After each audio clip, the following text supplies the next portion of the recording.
Ryan, where did this game kind of go off the rails? Probably the second period. What happened there? What you guys have to do better there too? Yeah, we just stopped getting into people, stopped skating in some areas without the puck, and then they end up in the back of our net.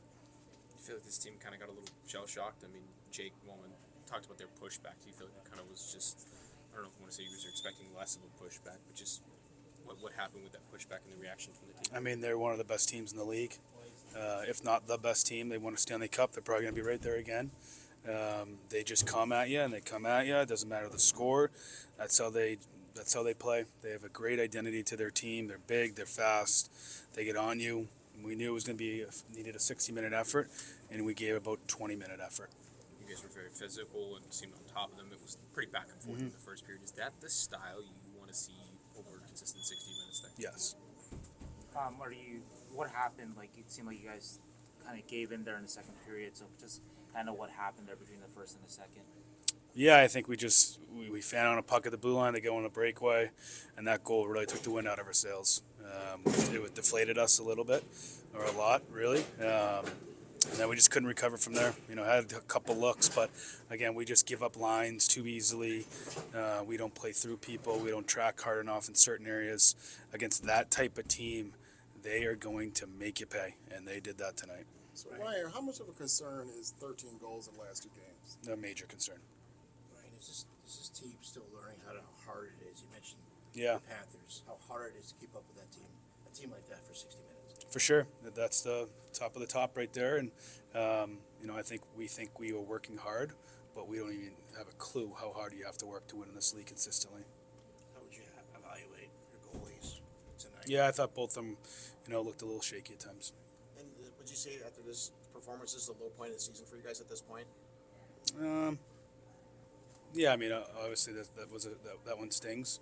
We've had a lot of these types of, I shouldn't say a lot of these types of games, but some losses that have piled up, right?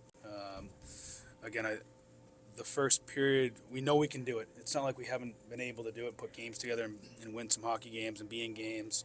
We know we can do it, but now we gotta kind of push through this mental block that we have of getting deflated in certain times when things don't go our way. So it seemed like you recognized the change early on in the second. You recognized there's something that has to change the goalie. Was that more related to just that, or also his performance? A little bit of both. You mentioned just how hard it is to win. Obviously, a team like Florida that's an example of that. You have a lot of guys in the room that won a lot. Just where's the sort of the translation from what guys know what they have to do, but it just is not happening on the ice? Well, you need a whole team to do it. You need a whole team. And you watch that team, it's every single guy. Perfect example is Rodriguez is on their fourth line, and his game does not change. Does not change shift to shift, game to game. He just sucks it up. That's his role. He's going to play his role. And that's what winners do. That's what winning teams do. It doesn't matter your role. You do your role to the best of your ability. You don't complain. You go out there and you work as hard as you possibly can. It's a perfect example right there. There's much practice time before you get to win Monday, right? But what's one thing you want to focus on tomorrow when you get to practice? Yeah, big thing will be rush reads, our tracking effort. Our transition quicker to transition, and our deep puck play need to continue to improve. So we can't get to everything tomorrow, but we'll get to some things for sure. How is the losing affecting your younger players, your under 20 players? I don't know. You'd have to ask them.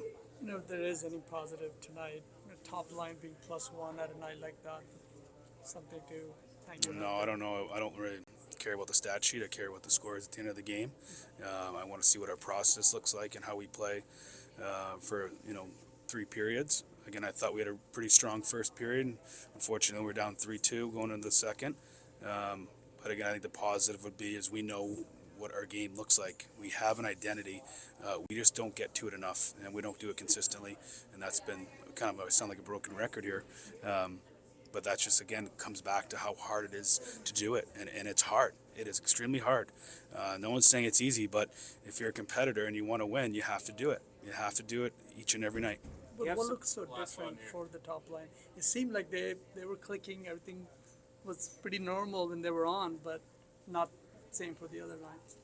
Yeah, I mean, I thought there was moments from some lines and moments from other lines that weren't as good. Do you have something of an identity problem then where you have not all 18 guys playing to the identity that maybe they should be? I don't think it's that. I think it's just we get bored with it. You know, we get bored when we don't have, maybe we don't score goals, or maybe nothing happens. We can't just be okay with nothing happening, and that's what good teams do. You grind out games. You find different ways to win games. We just think there's one way to win a game, and that's cheating the game at times. All right, thanks, coach. Thanks, coach.